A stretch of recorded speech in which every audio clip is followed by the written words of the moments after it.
ஆண்டவரும் அருமை இரட்சகராக இயேசு கிறிஸ்துவின் நாமத்தினால் உங்கள் யாவருக்கும் நாங்கள் அன்பின் வாழ்த்துக்களையும் ஸ்தோத்திரங்களையும் தெரிவித்துக் கொள்கிறோம். இந்த சுவிசேஷம் என்ற நிகழ்ச்சியில் தொடர்ந்து உங்களை சந்திப்பதில் எங்களுக்கு மிகுந்த சந்தோஷம். போன நிகழ்ச்சியின் தொடர்ச்சியாக தான் இந்த நிகழ்ச்சி உங்களுக்கு வழங்கப்படுகிறது. போன நிகழ்ச்சியில் ரெவரண்ட் மெல்கிசேதேக் அவர்கள் தொடங்கின உடனே அந்த நேரம் நமக்கு முடிந்தபடியால் அடுத்த பகுதியில் நாம் அவைகளை பார்ப்போம் என்பதாக உங்களோடு கூட பேசினதை நீங்கள் கவனத்துக்கு கொண்டு வர வேண்டும். சுவிசேஷம் தொடர்ச்சியாக மத்திய எழுதின சுவிசேஷம் எல்லாம் முடிந்து மார்க் எழுதின சுவிசேஷம் 14ஆம் அதிகாரத்தில் நாம் தியானித்து வருகிறது நீங்கள் தெளிவாக அறிந்திருக்கிறீர்கள். எனவே தொடர்ந்து சுவிசேஷ நிகழ்ச்சியை பாருங்கள், மற்றவங்களோட ஷேர் பண்ணுங்கள், சப்ஸ்கிரைப் பண்ணிக்கொள்ளுங்கள். அதே நேரத்தில் இந்த பகுதிகளை நீங்கள் பயன்படுத்தும் போது உண்மையாகவே தேவன் தம்முடைய மகிமையின் பிரசன்னங்களை நம்முடைய வாழ்க்கையில் விளக்கம் பண்ணி அற்புதமான பாதையில் நடத்துவதற்கு அவர் உண்மை உள்ள தேவனாக இருக்கிறார். இப்போ போன பகுதியில் நீங்கள் பார்க்கும்போது 14ஆம் அதிகாரத்தின் 27ஆம் வசனத்திலிருந்து 31ஆம் வசனம் வரை ரெவரண்ட் ஜான் பீட்டரை அவங்க விளக்குனாங்க. 32ஆம் வசனத்திலிருந்து 42ஆம் வசனம் வரை ரெவரண்ட் ஜெய்குமாரை அவங்க விளக்குனாங்க. அதுக்கப்புறம் 43ஆம் வசனத்திலிருந்து 50ஆம் வசனம் வரை ரெவரண்ட் மெல்கிசேதேக் அவங்க துவங்கின போது தான் அந்த நேரம் முடிகிறபடியால் இந்த பகுதிக்கு அவைகளை கொண்டு வந்திருக்கிறோம். அந்த கெத்சமனி பூங்காவில் என்ன நடந்தது என்பதை குறித்து தொடர்ச்சியாக விலாவரியாக இந்த நிகழ்ச்சியில் பார்க்க போகிறோம். தொடர்ச்சியாக நம்ம மத்தியில் ரெவரண்ட் மெல்கிசேதேக் அவர்கள் பேசுவார். கர்த்தருடைய பரிசுத்த நாமத்துக்கு மகிமை உண்டாவதாக. மார்க்குவின் புஸ்தகம் 14ஆம் அதிகாரம் இயேசுவினுடைய இறுதி நாட்களை குறித்து இங்கே நாம் பார்க்கிறோம். அவர் பஸ்காவை அனுசரிக்கிற காரியமும், இயேசுவின் மீது பரிமள தைலத்தை பூசுகிற காரியமும், அதுக்கப்புறம் யூதாசு தந்திரமாய் அவன் யூகம் வகிக்கிறதையும், பிற்பாடு பேதுரு மறுதலிக்க போகிறதை இயேசு அவனுக்கு சொல்லுகிறதையும், கெத்செமனே தோட்டத்தில் வந்து ஆண்டவர் ஜெபிப்பதையும் சீடர்களை ஜெபிக்க சொல்லுவதையும் சொல்லிவிட்டு 42ஆம் வசனம் சொல்லுகிறது, என்னை காட்டி கொடுக்கிறவன் இதோ வந்துவிட்டான், எழுந்திருங்கள் போவோம் என்று தாம் ஆயத்தப்படுகிறதையும் இந்த இடத்துல நம்ம பார்க்கிறோம். இப்படி ஆண்டவர் சொன்ன உடனே 43ஆவது வசனம் சொல்லுது பாருங்க, உடனே அவர் இப்படி பேசுகையில் 12 ஒருவனாகிய யூதாஸ் வந்தான். அவனோடு கூட பிரதான ஆசாரியரும் வேத பாரகரும் மூப்பரும் திரளான ஜனங்கள் பட்டயங்களையும் தடிகளையும் பிடித்து கொண்டு வந்தார்கள். யாரால காட்டி கொடுக்கப்படுகிறார், யாரால குற்றம் சாட்டப்படுவார்னா சொந்த ஜனங்களால, வேத பாரகரால, மூப்பரால தான் இவர் பிடித்து கொடுக்கப்படுகிறார். இயேசுவோடு கூட இருந்த சீடர்களில் ஒருவனாகிய யூதாஸ் காரியத்து 30 வெள்ளி காசுக்காக இயேசுவை காட்டி கொடுக்க ஒரு யூகம் வகித்து அங்கே நான் எவரை முத்தம் செய்வேனோ, இப்ப 44ஆம் வசனம் பாருங்க, அவரை காட்டி கொடுக்கிறவன் நான் எவனை முத்தம் செய்வேனோ அவன்தான், அவனை பிடித்து பத்திரமாய் கொண்டு போங்கள் என்று அவர்களுக்கு குறிப்பு சொல்லி இருந்தான். பத்திரமா கொண்டு போங்க. அப்ப பாருங்க, பத்திரமா பிடிச்சுன்னு போங்க, காட்டி கொடுக்கறதும் கொடுத்துட்டு நீ அப்புறமா விட்டீனா ஏன் நேரமா என்ன, பத்திரமா பிடித்து கொண்டு போங்க அப்படின்னு சொல்லி அடையாளம் அங்கே கொடுக்கிறான். இப்ப வேதத்துல நம்ம பார்த்தோம்னு சொன்னா நீதிமொழிகள் 27ஆம் அதிகாரம் 6ஆம் வசனத்துல, சிநேகிதன் அடிக்கும் அடிகள் உண்மையானவைகள், சத்துரு இடும் முத்தங்களோ வஞ்சனை உள்ளவைகள்.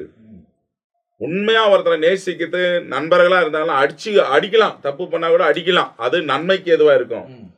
ஆனா சத்துரு இடும் முத்தங்களோ, முத்தம் கொடுக்குறாங்கப்பா பரவாயில்லப்பா பாசமா இருக்கிறாங்க நினைச்சா அது வஞ்சனை உள்ளது. அப்போ நீதிமொழிகள்ல சாலமோன் எவ்வளோ இதே அதே போல கூடவே இருந்த இவன் இயேசுவை வஞ்சனையாக முத்தத்தினாலே காட்டி கொடுக்க அவன் எத்தனம் செய்தான் என்று நாம் வேதத்துல பார்க்கிறோம். அது ஒரு அடையாளம். பழைய ஏற்பாட்டுல மற்ற எல்லாத்துல எல்லாம் பார்த்தீங்கன்னா ஒரு அடையாளத்தை வச்சுதான் அவங்க செய்வாங்க. இயேசுவை அவன் காட்டி கொடுக்கிற என்ன அடையாளம் வச்சானா, முத்தத்தினாலே நான் காட்டி கொடுக்கிறேன், எவனை முத்தம் செய்யறனோ அவனை பத்திரமா பிடித்து கொண்டு போங்கள் என்று குறிப்பு சொல்லி இருந்தான். அவன் வந்தவுடனே அவன் அண்டையிலே சேர்ந்து ரபி ரபி என்று சொல்லி அவரை முத்தம் செய்தான். ரபி என்று சொன்னால் போதகரே என்று அர்த்தம். ரபிமார்கள் ஈப்ரூஸ்ல இன்றைக்கும் எபிரேயத்துல ரபி அப்படின்னு சொன்னா குருமார்கள் என்று அர்த்தம். இயேசு தேவாலயங்களிலும் இதிலும் அவர் உபதேசம் பண்ணி கொண்டிருந்தபடினால அவர் ரபி என்று சொல்லி சீடர்களால மற்றவர்களால அழைக்கப்பட்டார் என்று நாம் பார்க்கிறோம். இப்ப ரபி ரபி என்று சொல்லி அவரை முத்தம் செய்தான். அப்பொழுது அவர்கள் அவர் மேல் கை போட்டு அவரை பிடித்தார்கள். ஏன்னா அவன் சொல்லியிருந்தாங்க அடையாளம். ஏன் இப்படி நடந்தது என்று சொன்னால், யூதர்கள் அவங்களுடைய அவுட்டர் அப்பியரன்ஸ் எல்லாரும் ஒரே மாதிரி இருக்குமா. எல்லாம் முடிய நீளமா வளர்த்துக்குவாங்க, தாடி வச்சுட்டு இருப்பாங்க, எல்லாரும் பாக்குறதுக்கு ஒரே மாதிரி இருப்பாங்க. யார் இவரு, இவரு யாரு, அவரு யாருன்னு அடையாளம் குறிப்பு கண்டுபிடிக்க முடியாதான்.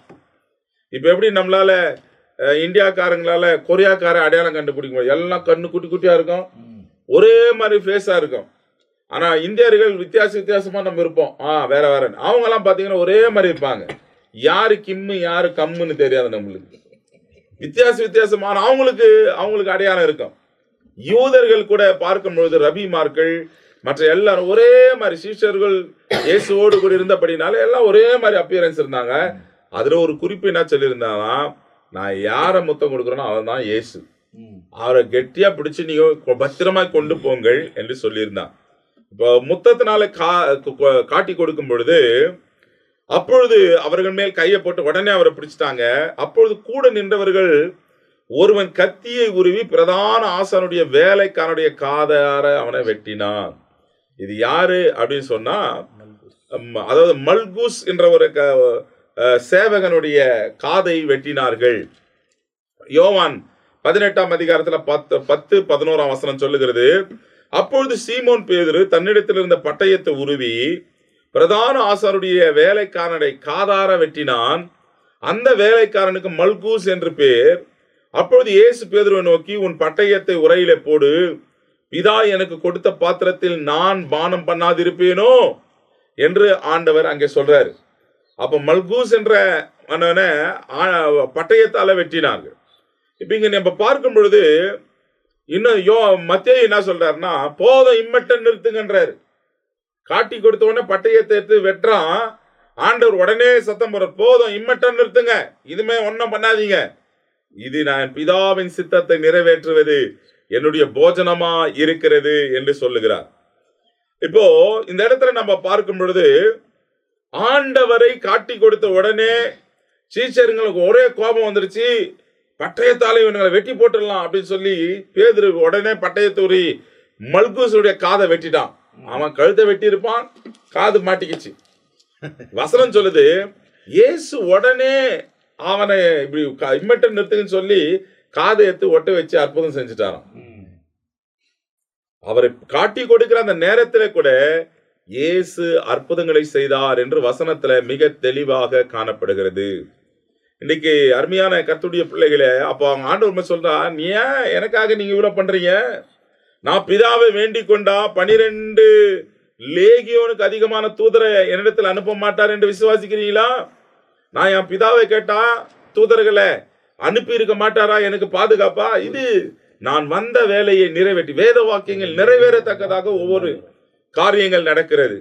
அப்போ ஆண்டவர் சொல்லிட்டாரு, இது வரைக்கும் நிறுத்துங்கப்பா, நான் பிதாவின் வேலையை நிறைவேற்ற வந்திருக்கிறேன், இப்படியெல்லாம் நடக்கணும் அப்படின்னு சொல்லி ஆண்டவர் அறிந்தே இருந்தார். ஆகையினால தான் இதெல்லாம் சொல்லிட்டு அவங்கள பார்த்து சொல்றாருங்க. 48ஆம் வசனம், இயேசு அவர்களை நோக்கி, கள்ளனை திருடனை பிடிக்கிறது போல நீங்கள் பட்டயங்களையும் தடிகளையும் எடுத்துக்கொண்டு என்னிடத்துக்கு பிடிக்க வந்தீர்கள். ஒரு திருடனை பிடிக்கிறது போல வந்துக்கிறீங்களே. நான் தினந்தோறும் உங்கள் நடுவில் தேவாலயத்தில் உபதேசம் பண்ணி கொண்டிருந்தேன், அப்பொழுது நீங்கள் என்னை பிடிக்கவில்லையே.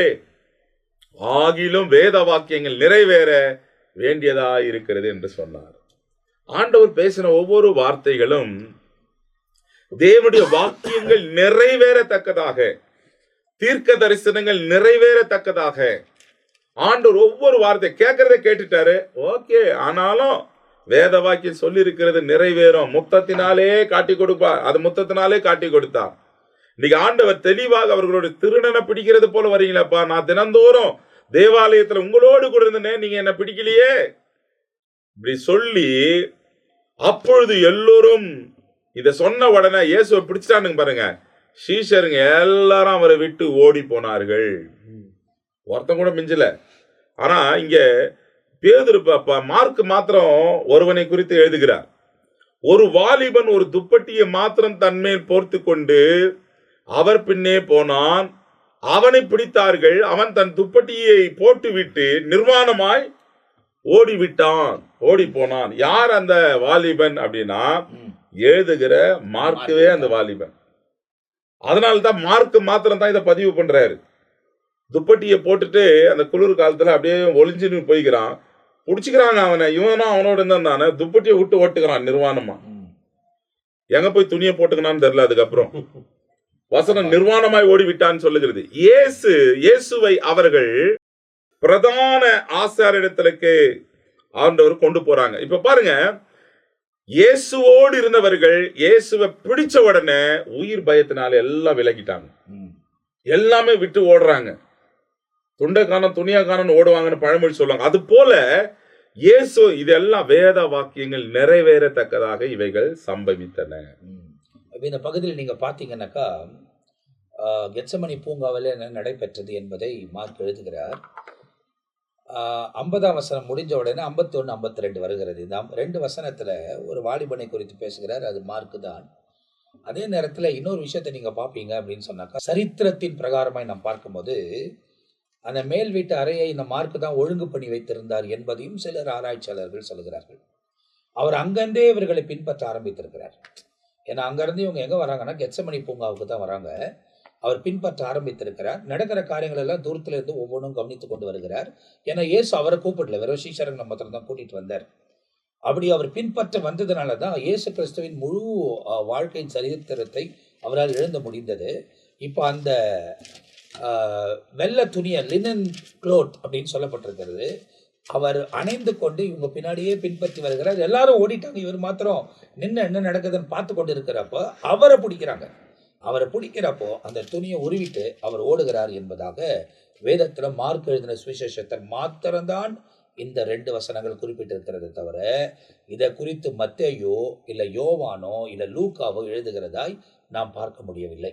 ஸோ அவரை குறித்து தான் அவர் எழுதுகிறது இந்த இடத்துல வேதாகமத்தில் சொல்லப்பட்டிருக்கிறது. அதுக்கு பிறகு 53ஆம் வசனத்திலிருந்து 65ஆம் வசனம் வரை நீங்கள் பார்த்தீங்கன்னா இயேசு கிறிஸ்துவை செனட்டருக்கு கூப்பிட்டு போகிறாங்க. அந்த இடத்தில் கூப்பிட்டு போய் பிரதான ஆசாரியர்களும் அந்த இடத்துல இருக்கக்கூடிய வேத பாரகர்கள் மற்ற எல்லாருமே அவர்கிட்ட சாட்சிகளை கேட்டு அவரை காட்டி கொடுக்கணும், அவரை கொல்லணுன்றது முடிவு தான் அவங்களது, வேற வழி இல்லை. அது என்ன நடக்குதுன்றது அங்கே எழுதப்பட்டிருக்கு.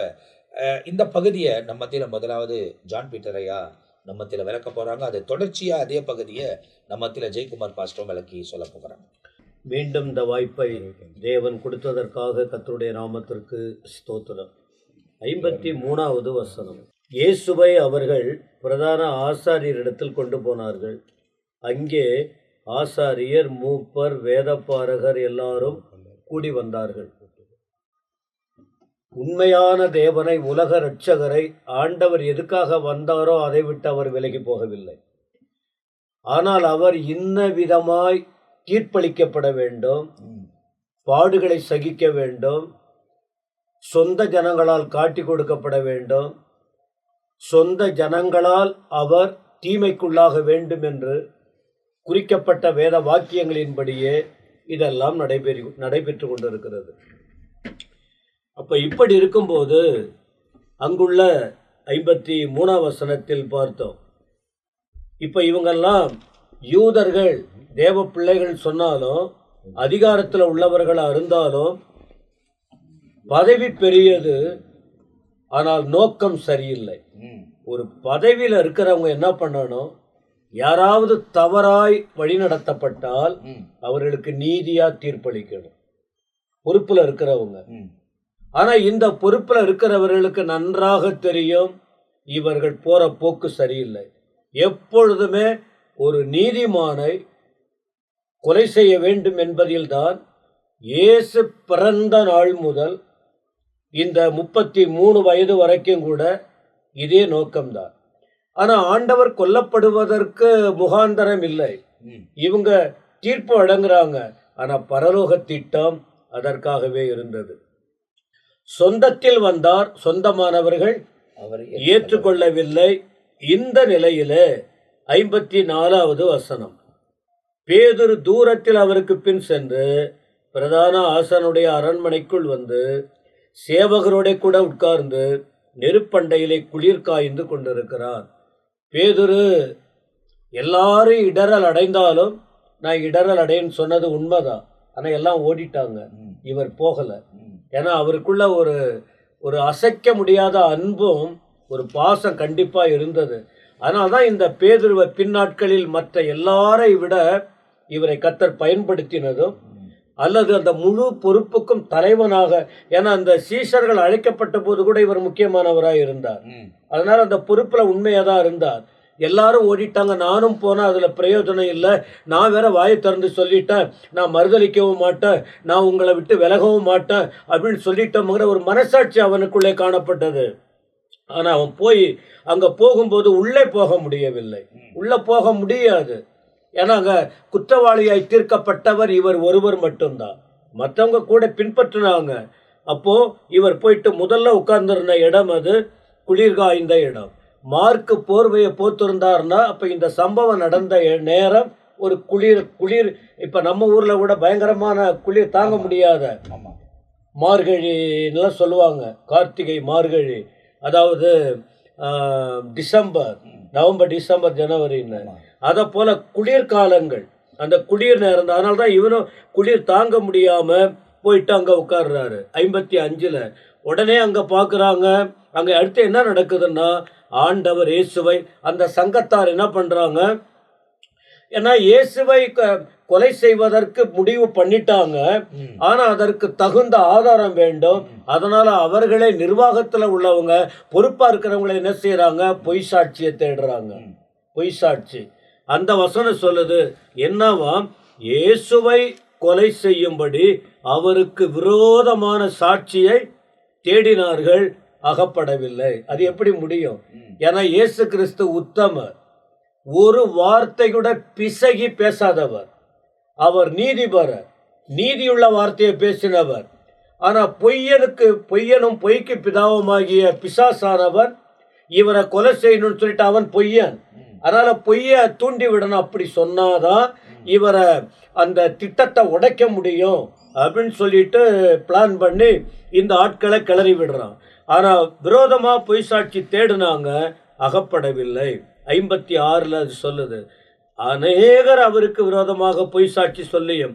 அப்போ ஒருவர் இருவர்னு இல்லை, எண்ணிக்கைக்கு மேலாக அதிகமானவர்கள் பாருங்க, ஒருவருக்கு விரோதமாக எத்தனை விரோதமாக. அப்போ இதுலேயே தெரியுது இவருடைய பவர் என்னன்னு. ஒரு மனுஷனை எல்லாம் சேர்ந்துக்கிட்டு ஓவர்டேக் பண்ணுறாங்க, அடிக்கிறாங்க, உதைக்கிறாங்க, அவமானப்படுத்துகிறாங்கன்னு சொன்னால் அப்போ இவர்கள் எல்லாரை விட எல்லாரையுமே அசைக்கின்ற ஒருவர் அவர். அவ்வளோ வல்லமாக இருக்குது. அதனால தான் எல்லாம் ஒன்றா சேர்ந்துட்டாங்க. சேர்ந்து பொய் சாட்சி சொன்னாங்க, அநேகர் சொன்னாங்க. ஆனால் அது ஒவ்வொவில்லைன்னா அதை கன்ஃபார்ம் பண்ண உறுதிப்படுத்துவதற்குரிய வாய்ப்பே இல்லை. 57 பார்க்குறோம். அப்போ சிலர் திடீர்னு எழுந்து, ஏன்னா எப்பவுமே நேர்மையாக இருக்கிறவங்க அவங்க என்னவா இருந்தாலும் நீதியாக தான் பேசுவாங்க. ஆனால் இந்த குறுக்கு வழியில் செயல்படுறவங்க என்ன செய்வாங்க, அவங்களுக்கு தான் பேர் கிரிமினல். அவங்க எதையும் பேச ஆரம்பிப்பாங்க, சொல்லாததையும் சொல்லுவாங்க, கற்பனை பண்ணி அந்த சில வார்த்தைகளை சொல்லுவாங்க. இப்போ கொண்டு வராங்க பாருங்க, மீண்டும் முதல்ல தோற்று போயாச்சு இந்த சாட்சி விஷயத்தில். 57 சிலர் எழும்புறாங்க, கைவேலையாகிய இந்த தேவாலயத்தை நான் இடித்து போட்டு கைவேலை அல்லாத வேறொன்றை 3 நாளைக்குள்ளே கட்டுவேன் என்று இவன் சொன்னதை நாங்கள் கேட்டோம் என்று அவருக்கு விரோதமாக பொய் சாட்சி. இவர் சொல்லாத ஒன்று, இது அவங்க கற்பனை பண்ணுறாங்க. இப்படி சொன்னதாக நாங்கள் பார்த்தோம், கேள்விப்பட்ட. இவர் சொல்கிற விஷயம் என்ன, அன்றைக்கு ஆலயம்னு சொல்லும்போது சாலமோன் கட்டின ஆலயத்தை தான் அவங்க யோசிக்கிறாங்க. சாலமோன் ஆலயம் கை வேலையால் கட்டப்பட்டது, பிரயாசப்பட்டு. ஆனால் 3 நாளைக்குள்ளே கட்டுவேன் என்று இவன் சொன்னதாக நாங்கள் கேட்டோன்னு சொல்கிற விஷயம் என்ன, அவர் தன்னுடைய சரீரத்தை குறித்து சொல்லுகிறார். நீங்கள் என்னை பொய் சாட்சி சொல்கிறீங்க, என்னை எப்படியும் அடிக்க போகிறீங்க, என்னை சிலுவையில் அறைய போகிறீங்க, நான் 3 நாளைக்குள்ளே உயிரோடு எழும்ப போகிறேன். ஏன்னா ஏற்கனவே சொன்னார், நான் உயிரோடு எழும்புவேன், பாவிகள் கைகளில் ஒப்பு கொடுக்கப்படுவேன், பாவிகள் கைகளில். நான் அப்புறம் திரும்ப நான் உயிரோட எழும்புவேன் 3 நாள்ல. அவர் சொன்ன கருத்து தன் சரீரத்தை குறித்து. இது சரீரம் என்கிற ஆலயம். இந்த சரீரத்தை குறித்து அவர் சொன்னார். பொய் சாட்சி சொல்றவங்க என்ன சொல்றாங்க சாலமோன் கட்டின ஆலயத்தை இடிச்சிட. அப்போ சாலமோன் எத்தனை வருஷம் எப்படி கட்டினாரு, எவ்வளவு கற்களால் கட்டப்பட்டது, இவன் அப்படி சொன்னதை நாங்க கேட்டோம் என்று அந்த சாட்சியும் அப்படி வேறு ஒரு சாட்சியை சொல்லியும் அது ஒவ்வாமற் போயிட்டு. நம்புவதற்கு பொய் என்னைக்கும் சொல்லி வரும்போது கண்ணு மூக்கு நாக்கெல்லாம் வச்சு அழகாக கொண்டு வரலாம், நல்லாதான் இருக்கும் கேட்க. முடிவிலே அது உறுதி என்ன இருந்தாலும் உண்மைதான், பொய் தான். பொய் சாட்சி சொன்னாங்க, அது நடக்காது. அதனால் இதை கேட்கிற நாம உள்ளதை உள்ளதென்றும் இல்லதை இல்லதென்றும் பேசுங்க. கண்ணால நீ பார்த்தா கூட யாருக்கு விரோதமா பொய் சாட்சி சொல்ல எழும்பாத. அதனால இந்த ஆண்டவர் வாழ்க்கையில இது இன்னொரு காரியம். ஆண்டவருக்கே இப்படி செய்தாங்க. இயேசுவை பின்பற்றுகிறவர்கள் வாழ்க்கையில கூட பேசாததை பேசணும்னு சொல்லுவாங்க, செய்யாததை செய்தோன்னு பப்ளிசிட்டி பண்ணுவாங்க. அது ஒரு பெரிய அவமானமாக தான் இருக்கும். ஆனால் கலங்கக்கூடாது, உண்மை வெளியாகும். ஆண்டவர் உண்மை உள்ளவர். நம்முடைய வாழ்க்கையில் அந்த பொய்யை மாற்றி மெய்யை நிரூபித்து காட்டுவார். உண்மையாய் அவருக்காக வாழணும், சத்தியத்தில் நிலைத்திருக்கணும் என்பதுதான் என்னுடைய தாழ்மையான வேண்டுகோள். இப்போ இந்த இடத்துல நீங்க பார்ப்பீங்க அப்படின்னா, கெத்செமனி பூங்காவிலிருந்து மார்க் எழுதினபடி அவர் அந்த துணியை உருவிட்டு ஓடிடுறாரு. அது குறித்து அவர் எழுதினார். அதுக்கு பிறகு கெத்செமனி பூங்காவிலிருந்து நேராக பிரதான ஆசாரியர்கிட்ட இவர் கொண்டு போகிறாங்க. கயஃபஸ் அவர்கிட்ட கொண்டு போய் நிறுத்துகிறாங்க.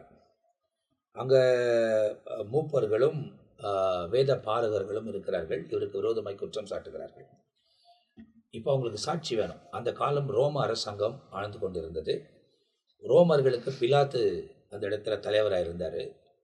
இவங்களுக்கு இஸ்ரவேலுக்கு ராஜா அப்படின்னு பார்த்தோம்னா ஏரோது இருக்கிறாரு. இவங்க 2 பேர்கிட்ட இவரை போய் குற்றவாளியின் நியாயம் தீர்க்கணும் அப்படின்னா கட்டாயம் சாட்சிகள் வேணும். சாட்சிகள் முதல் தேடுறாங்க, உங்களுக்கு கிடைக்கல.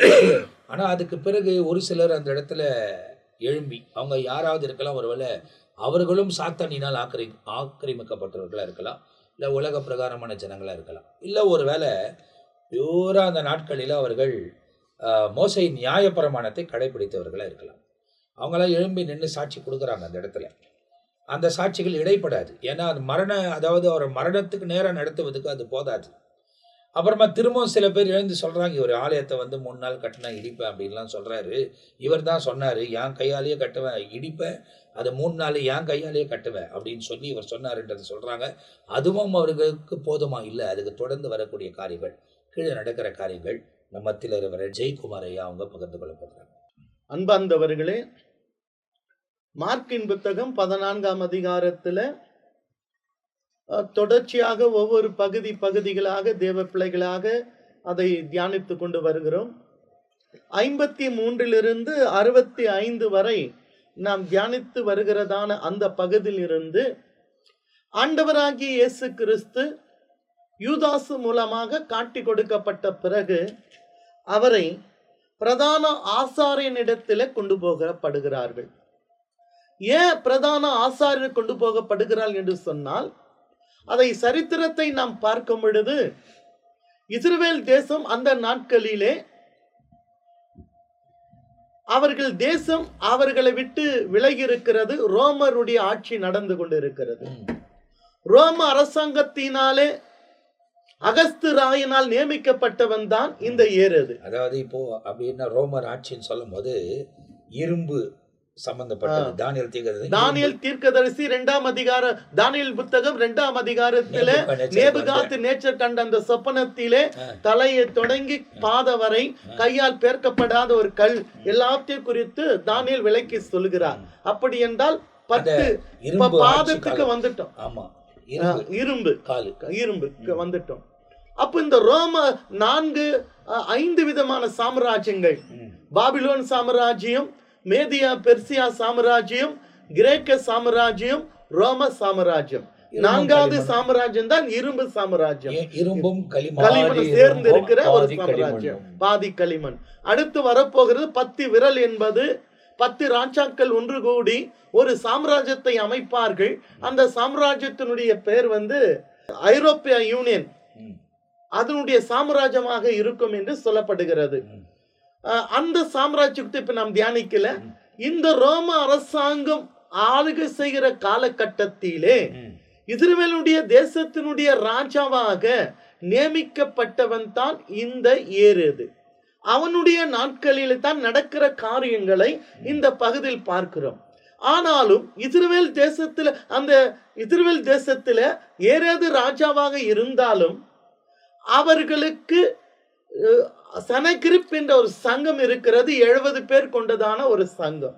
அந்த சங்கத்தினுடைய தலைவனாக யார் இருப்பார் என்று சொன்னால் பிரதான ஆசாரியன் இருப்பார். பிரதான ஆசாரியன் இஸ்ரவேல் ஜனங்களை நியாயம் விசாரிக்கலாம், நியாயம் செய்யலாம். ஆனால் மரண தண்டனை கொடுக்கிற அதிகாரம் அவங்களுக்கு கிடையாது. எந்த ஒரு குற்றவாளிக்கும் யாருக்குமே மரண தண்டனை கொடுக்க வேண்டுமானால் ரோம அரசாங்கத்தால் நியமிக்கப்பட்டிருந்த பிலாத்து இடத்தில் தான் கொண்டு போகணும்.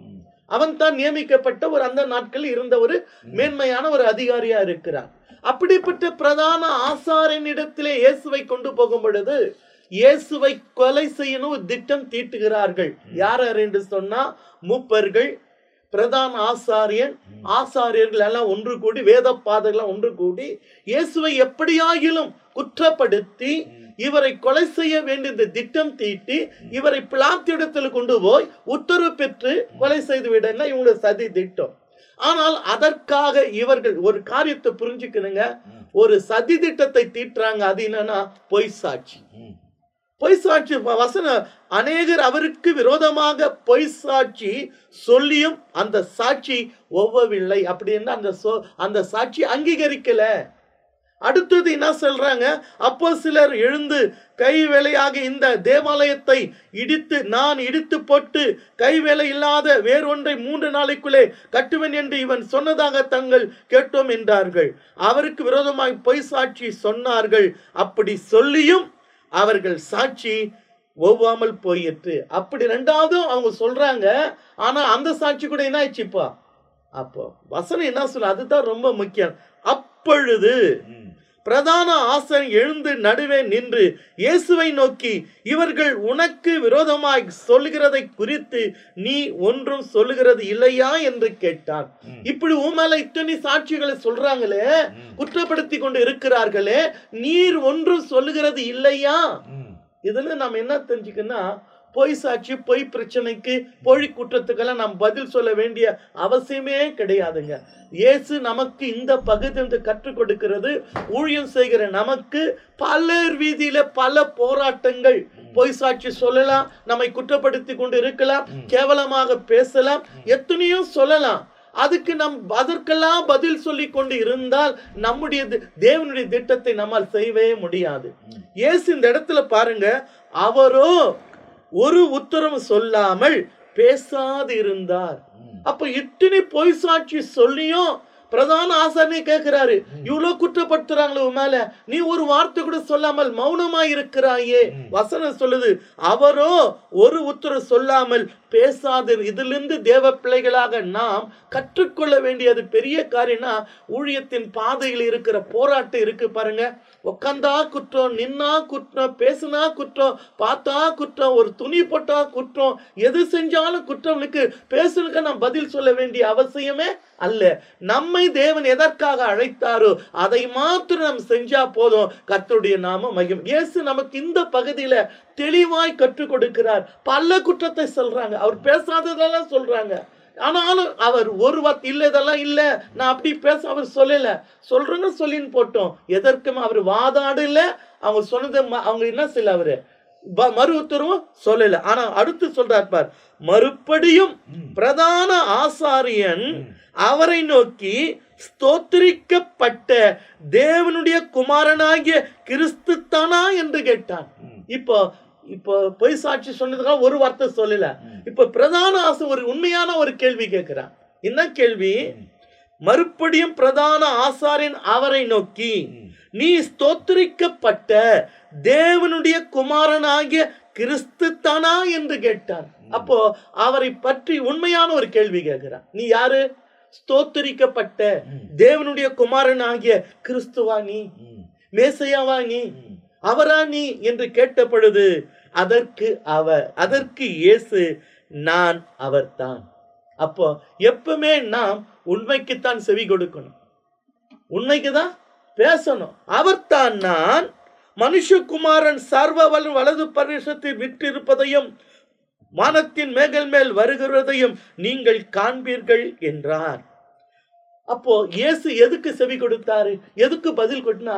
உண்மைக்கு பதில். அங்க அவர் மறுதளிக்கல, பேசாமல் இருக்கல. சொல்ல வேண்டிய இடத்துல, பேச வேண்டிய இடத்துல அவர் பேசினதை பார்க்கிறோம். எதுக்கு பதில் கொடுக்க அவசியம் இல்லையோ அதுக்கு பதில் கொடுக்க வேண்டிய பேசுவதெல்லாம் பதில் கொடுக்க அவசியமா அதுக்கு பதில் கொடுக்கணும். அது நம்முடைய உலக புகழ்பெற்ற நம்முடைய நாட்டில் மகிமையான ஊழியத்தை செய்து தன் ஓட்டத்தை டிஜஸ் தினகரை பார்க்க முடியும்.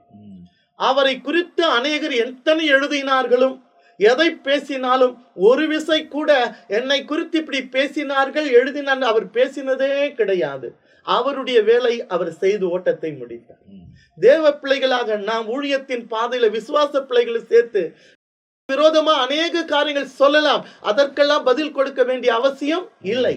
ஆனா கர்த்தரை உயர்த்த வேண்டிய இடத்துல உயர்த்தித்தான் ஆகணும். கர்த்தரை சொல்ல வேண்டிய இடத்துல நம்ம சொல்லித்தான் ஆகணும். இந்த இடத்துல ஆண்டவர் நீ ஸ்தோத்தரிக்கப்பட்ட தேவனுடைய குமாரன் கிறிஸ்து தானா என்று கேட்டப்படுது.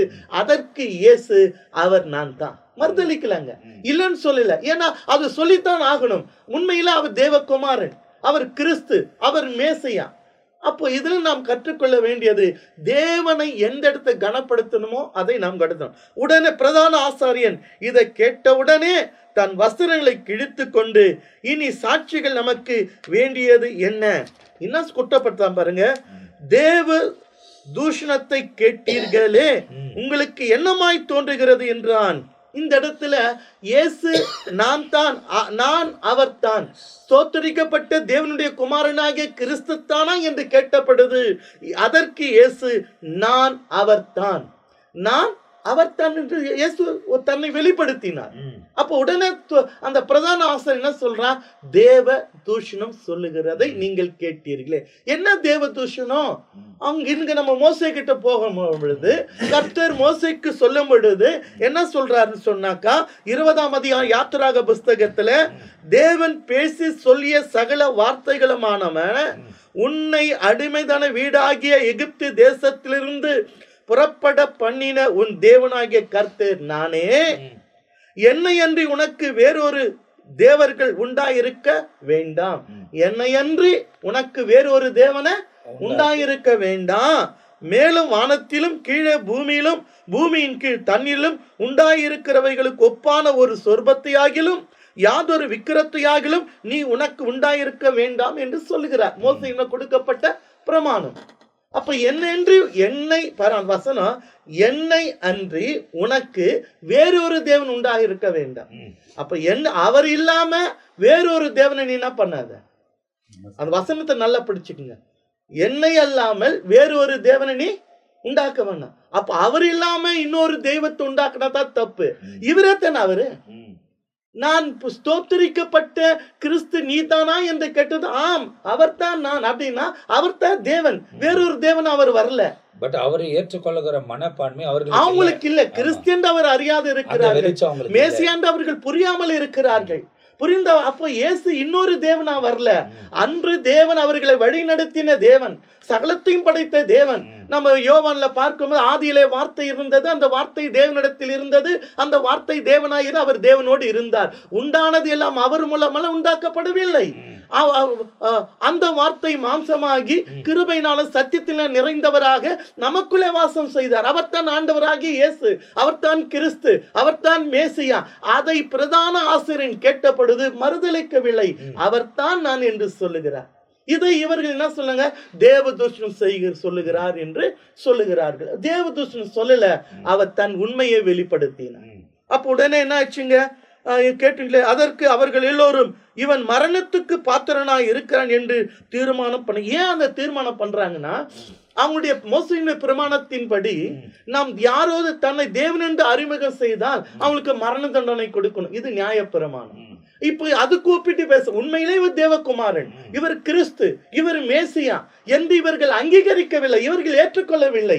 ஆனா பரலோக ராஜ்யம், அவர் ஞானஸ்தானம் எடுத்து கரையேறின உடனே பரலோகத்து வானத்தில் இருந்து மேகன் மத்தியிலே, இதோ என்னுடைய நேசகுமாரன், இவர் நான் பிரியமா இருக்கிறேன். பரிசுத்த ஆவியாக தேவன் புறாவை போல் வந்து இறங்குகிறார். பரலோக சத்தம் கேட்கிறது, இதோ என்னுடைய நேசகுமார், இவர் நான் பிரியமா இருக்கிறேன். அப்ப இயேசுவை குறித்து இவர் தேவகுமாரன், இவர் ஆதியிலே இருந்தவர், வார்த்தையின் நாமத்தில் இருந்தவர், அவர் மாம்சமாகி கிருபையினால் நிறை நமக்குள் வாசம் செய்தார் என்று பல முறை இஸ்ரவேல் தேசத்தில் இவரை தன்னை வெளிப்படுத்தியும் இவரை ஏற்றுக்கொள்ளவில்லை, அங்கீகரிக்கவில்லை. மாறாக இவர் சொன்ன வார்த்தை பிடித்து தேவதூஷம் செய்கிறார் என்று சொல்லி இவருக்கு மரண தண்டனை கொடுக்கணும். ஏன்னா நியாயப்பிரமாணத்தின்படி அது உண்டு. அந்த மரண தண்டனை கொடுக்கிற அதிகாரம் இவங்களுக்கு கிடையாது. ஆகையால் இவர் பிலாத்திடத்தில் கொண்டு போகிறார்கள். எங்களுக்குண்டு ஒரு பிரமாணம் இருக்கிறது, என் தேவனை தவிர வேறு ஏதாவது தேவன் என்று சொன்னால் அவங்களுக்கு மரண தண்டனை கொடுக்கணும், ஆனால் அந்த அதிகாரம் எங்களுக்கு இல்லை, உம்மிடத்தில் நாங்கள் கொண்டு வருகிறோம் என்று சொல்லுவார்கள். அப்போது சில அவர் மேல் துப்பவும் அவருடைய தீர்மானம் பண்ணினார்கள். அப்போது சிலர் அவர் மேல் துப்பவும் அவருடைய முகத்தை மூடவும் அவரை குட்டவும் ஞான திருஷ்டினாலே பார்த்து சொல்லும் என்று சொல்லி தொடங்கினார்கள். வேலைக்காரரும் அவரை கன்னத்தில் அறைந்தார்கள். இப்போ இயேசு மீது வீண் பழி சுமத்திட்டாங்க. ஆனா அவர் சொல்றது உண்மைதான் சார், பொய் சொல்லல, நீ சொல்றபடி நான் தேவனுடைய குமாரனாகிய கிறிஸ்து தான் என்று சொன்னப்படுது. இவங்களுடைய பிரமாணத்தில் அவர் அங்கீகரிக்கல, இவங்க ஏற்றுக்கொள்ளாத இவங்களுடைய குற்றம், அவர் குற்றம் அல்ல. ஆனால் அவர் மீது வீண் பழி சுமத்தி அவருக்கு மரண தண்டனை கொடுக்கின்ற அந்த தீர்மானத்துக்குள் மக்கள் வருகிறாங்க. ஆனால் அதிகாரம் கிடையாது. ரோம அரசாங்கத்தின் பிரதிநிதியா இருக்கிற பிலாத்து இடத்துல கொண்டு போறாங்க. இந்த இடத்துல நீங்க பாத்தீங்கன்னா மார்க் எழுதின சுவிசேஷத்துல நிறைய காரியங்களை மார்க் விளக்குகிறார். இந்த இடத்துல பார்க்கும்போது மத்தையும் ரொம்ப விலாவரியாக அந்த பகுதிகளை பேசியிருக்கிறார். இப்போது இவங்க கண்ட்ரோல் இல்லாததுனால இந்த சினட்டரில் இருக்கக்கூடியவங்க பிலாத்துக்கிட்ட தான் கொண்டு போகணும். ஏரோது ஒரு வேளை வந்து அதை கன்ஃபார்ம் பண்ணணும். இந்த காரியங்கள் எல்லாம் ஆயிட்ட பிறகு தான் ஒருவனுக்கு மரண தண்டனை அவர்கள் கொடுக்க முடியும். இதோடு வேற சாட்சினா நமக்கு வேணும், இவன் தேவ தூஷணத்தை பேசினான் என்பதை கயாஃபஸ் சொல்லுகிறத நம்ம பார்க்குறோம். அவர் தானா அவங்க என்ன பண்ணியிருக்கணும், பணிந்திருக்கணும் அவரை. ஆனால் அந்த பணிவு வராததுக்கு காரணம் என்ன? ஏற்கனவே கெத்செமனி பூங்காவில், அதாவது கெத்செமனி ஏதியன் என்ற தோட்டத்தில் பிதாவாகிய தேவன் முதலாவது உரைத்த தீர்க்க தரிசனம். அதுக்கு பிறகு தீர்க்கதரிசிகளால் சொல்லப்பட்ட எல்லாமே. ஏசாயா 53ஆம் அதிகாரத்தில் பேசுகிறார். தாவீது தன் சங்கீத பகுதிகளிலே இவைகளை குறித்து பேசியிருக்கிறார். அப்போ இவைகளெல்லாம் நிறைவேறும்படி தான் அப்படி நடக்கிறது என்பதை நாம் ஒவ்வொன்றும் தெரிந்திருக்கிறோம். இயேசுக்கு என்ன நடக்குதுன்னு எல்லாம் தெரியுது. அவர் முன்கூட்டி எல்லாவற்றையும் அறிந்து கொண்டு தான் அதுக்குள்ள செயல்படுகிறார். எனவே இந்த பகுதிகளிலே அவைகள் நமக்கு துல்லியமாய் மார்க் எழுதுகிறதை நாம் ரொம்ப தெளிவாய் பார்க்கிறோம். அவர்தான் என்று சொன்ன பிறகும் அவன் தன்னுடைய வஸ்திரத்தை கிழித்து தேவதூஷணத்தை பேசினான் என்பதை ஒரு பெரிய சீன் அங்கே கிரியேட் பண்ணி அவரை காரி உமைந்து அதுக்கப்புறமா அங்கே இருக்கக்கூடியவர்கள் பரியாசம் பண்ணி அடித்து கொண்டு போகிறாங்க. அதுக்கப்புறமா இயேசு எந்த சூழ்நிலையில் உள்ளே கடந்து போகிறார் என்பதை குறித்து எழுதப்பட்டிருக்கிறது. இதுவரை அவர் ஊழியம் செய்த பாதையில் இதெல்லாம் வந்து அந்த 400 வருஷம் இருண்ட காலம். அதுக்கு பிறகு 34வது வருஷத்தில் நடக்குது. அதாவது இயேசு கிறிஸ்துவனுடைய 33 வருஷத்தில் இவைகள் நடக்குது. அதாவது 434வது வருஷம் தானியேலின் தீர்க்க தரிசனத்தின்படி 62வது வாரங்கள். அப்போது அவைகளை குறித்து இந்த இடத்துல நாம் தெளிவாய் நடக்கிறத பார்க்கிறோம். ஏற்கனவே மேசியா சங்கரிக்கப்படுவார் என்பது தான் எழுதப்பட்டிருக்கிறது. ஏன்னா ரத்தம் சிந்ததில் இல்லாமல் பாவ மன்னிப்பில்லை. ஏற்கனவே கயாஃபஸுக்கு தெரியும். ஏன்னா ஒருவர் வந்து ரத்தம் சிந்த வேண்டும். ஏற்கனவே இவர் பிறந்தப்பவே ஏரோது கேட்டார், கிறிஸ்து ஆனவர் எங்கே பிறக்க வேண்டும். ஏன்னா மேசையை எங்கே பிறக்கணும், என்ன நடக்கும்ன்றது அவர்களுக்கு தெரிந்திருந்தது. ஆனால் அவர் வந்தாலும் அந்த பதவியை விட்டு கொடுக்கக்கூடிய ஒரு தன்மை அவங்களுக்குள்ள இல்லாது இருந்தது. ஆனால் இப்போ வரப்போகிறவர் வராரு. இப்போ வரக்கூடிய காலத்தில் நம்ம இருக்கிறோம். அதுதான் அந்த பெரிய ஒரு கல் புரண்டு வந்து இவைகளெல்லாம் அழித்து அது பெரிய பர்வதமாய் மாறி என்றென்றைக்கும் சதா காலங்களிலும் அந்த ராஜ்யம் நிலைத்து நிற்கும் என்பதை அதே தானியேலின் தீர்க்கதரிசன புத்தகம் சொல்லுகிறது. அந்த காலங்களுக்குள் இருக்கிறோம். ஆனால் இது ஏறக்குறைய கிட்ட இப்போ நம்ம 2026ஆம் ஆண்டிலே நாம் பிரயாணப்பட்டு போய் கொண்டிருக்கிறோம். இது ஏறக்குறைய நடந்தது நீங்கள் பார்த்தீங்கன்னா 2000 வருஷத்துக்கு முன்னே இல்லை, 28 வந்தால் தான், அதாவது 2 BC பிரகாரம் 28 வந்தால் தான் 2000 வருஷம் முடியுது. 32 வந்தால் தான் 2000 வருஷத்துல இந்த சம்பவங்கள் நடக்குது. அப்போ அந்த 2 BC பிரகாரம் கணக்கு பண்ணும்போது இந்த 32 வந்தால் தான் இந்த சம்பவங்கள் நடந்து 2000 வருஷம் நிறைவேறும். ஏறக்குறைய 2000 வருஷம் கிட்ட நடந்த சம்பவங்களை நாம் தியானித்து கொண்டிருக்கிறோம். எனவே ரொம்ப கவனமாய், ரொம்ப ஞானமாய் தேவனை பின்பற்றவும், தேவனுக்கு ஏற்ற வாழ்க்கை வாழவும் நம்மை ஒப்புக் கொடுக்கும் போது ஆண்டவர் நம்முடைய வாழ்க்கையில் மேன்மையான காரியங்களை செய்வார். அடுத்தது பேதுரு என்ன செய்கிறார் என்பதை அடுத்த பகுதி சொல்லுகிறது. அதுக்கு 15ஆம் அதிகாரத்துக்குள்ள நாம் பிரவேசிக்க போகிறோம். எனவே மீதியான காரியங்களை அடுத்த பகுதியில் நாம் பார்க்க போகிறோம். அதுவரை நாங்கள் எல்லாரும் உங்ககிட்ட இருந்து விடைபெறுகிறோம். கர்த்தர் உங்களை ஆசீர்வதிப்பாராக. ஆமேன், ஆமேன்.